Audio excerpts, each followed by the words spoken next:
Okay, today we're in a very unusual property. Right now we're in the alley behind the property. But what's unusual about it is it's actually two properties. It's a house with a carriage house. This is the carriage house we're in, where stuff is being stored. Maybe stuff that used to be in the house. The carriage house is not quite finished off, as you can see. It's kind of drywall. It's that main room and then this little room.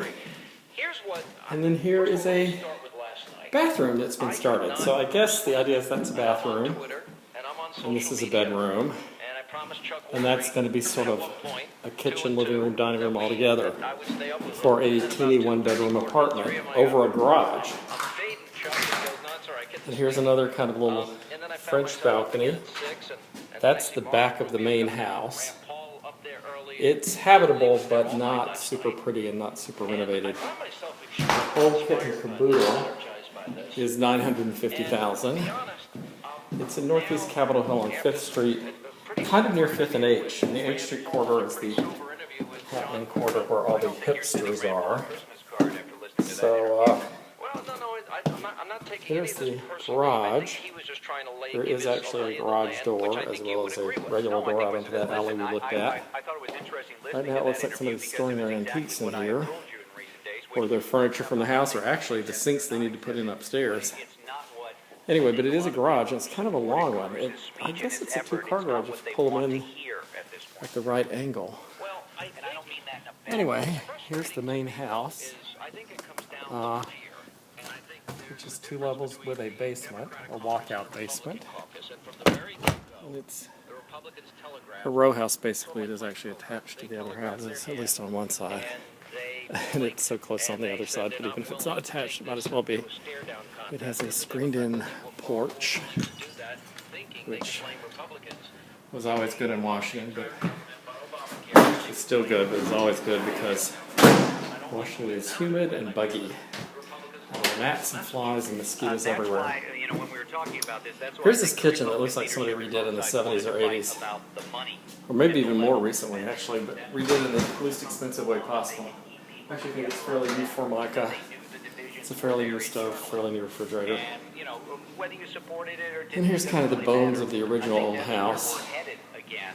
It's sort of the classic dining room off the kitchen and off the living room with hardwood floors and high ceilings.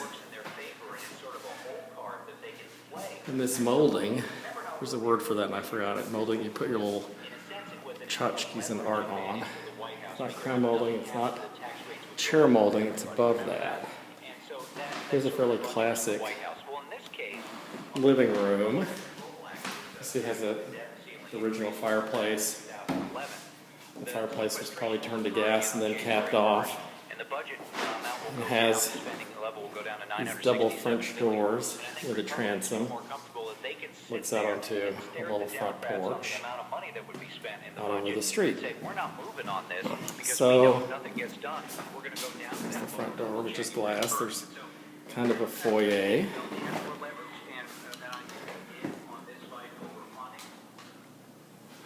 I guess that's actually a built-in cupboard that was original to the house.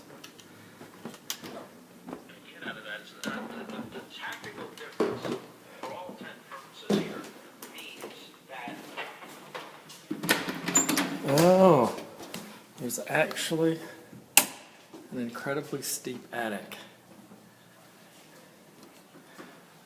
Here's a bathroom with a almost clawfoot tub, the original tub. And wow, a really tall skylight. That's the old skylight that you used to use to vent the steam out of the house. Here's the main bedroom. A lot of people in a house like this would break through that closet and make the bathroom we just saw a master suite bathroom connected to this bedroom, and they would build a shallow closet here against this wall to replace it. You might actually leave that door there so it'd be sort of a master bathroom that also serviced these other rooms. Here's a little bedroom. A little porch out there. Again, actual functioning transoms, mainly, everywhere above the doors. Not a lot of light though. Electricity's not really working. Well, this is funny. It's a porch with a closet. Oh, it's a porch with a cedar closet. It'd be funny if I opened up on a video sometime, something like that, porch with a cedar closet, and somebody was in there and they jumped out. I would just laugh my head off. This might have been some kind of rental or group house at some point, because there's a fire extinguisher in the hall. Now we're going to go up here just to see what the garage is like, or the attic is like. And it looks like what it mainly is a place where they stored all the stuff as they fixed the house. There is some brick with like boarded up stuff around the windows so you can see daylight through it. So some insulation's needed. I think given how tall this is, you could actually put a desk or something here near this window. Some people would do that. These stairs are really steep. I suspect what would happen to this if Yuppie's got a hold of it is central air would be installed in the house, and just every space-consuming piece of the central air system would get stuck in the attic. The ductwork, the air handler, everything with the compressor. That's what that attic would end up being. Not a lot else. Maybe a little storage. Maybe a little room for like one. Maybe a little room for like one desk and chair.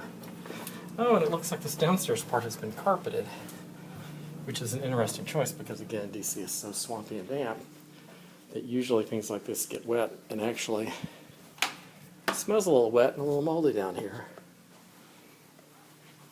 And yet, it has, in its own weird way, a more modern bath. This is $950,000. Here's this little unfinished room. Oh, it's the washer dryer. It's the laundry room for the whole building, so whoever lives upstairs can come in through that back door if someone else is living down here. They could also have put in a kitchen here because there's clearly electricity, and they could figure out some way to use the plumbing there to maybe get in some kind of small sink. It's also underneath the upstairs kitchen, so it would be doable in one way or another. I see a dehumidifier downstairs.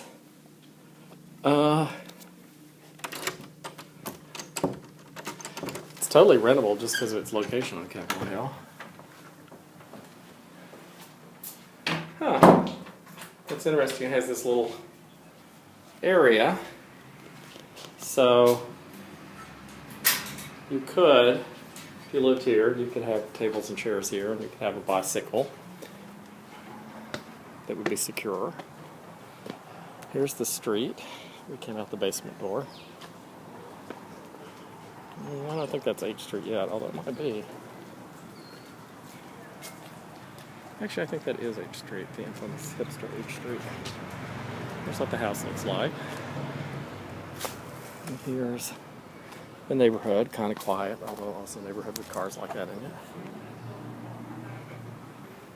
The houses are kind of similar looking. And there's our house.